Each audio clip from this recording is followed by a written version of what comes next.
पैलेग्रिज्म ये टॉपिक हम पहले ही पढ़ा चुके हैं, डिस्कस हो चुका है। चूँकि आप एक बार कह रहे हैं कि इसको थोड़ा सा रिवाइज कर देने के लिए, इसीलिए आप बोले हैं, तो थोड़ा सा हम ब्रीफ कर देंगे। टोटल क्लासेस पर हम नहीं देंगे। साथ में एक नया टॉपिक है इसी के रेलिवेंट में, प्रोटेक्टिव मेजर्स टू प्रिवेंट पैलेग्रिज्म।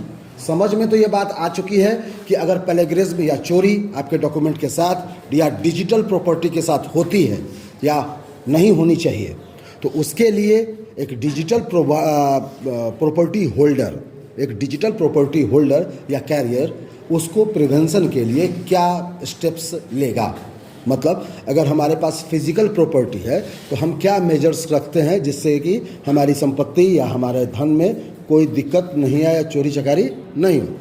तो जैसे मोटा मोटी हम कह सकते हैं कि बैंक के लॉकर में अपने गहने रखना, डॉक्यूमेंट्स रखना, बात सही है। कुछ ऐसे भी बैंक्स हो गए हैं अब जो फिजिकल कैश भी रखते हैं। समझिए बात को कि आप अगर बैंक के अकाउंट में कैश रखते हैं 5 करोड़, तो 5 crore is the very big amount for a middle और हायर मिडिल क्लास। तो सबसे पहले आप ईडी या आईटी डिपार्टमेंट के नज़र में आएंगे, गवर्नमेंट के सीधे नज़र में आएंगे। आपको मैं बता दूं, आपका कोई भी ट्रांजैक्शन जो 3 लाख पर प्लस, यस, आप अगर 3 लाख से ज़्यादा का कोई भी कैश या ऑनलाइन ट्रांजैक्शन करते हैं तो सीधे आईटी के नज़र में आते हैं।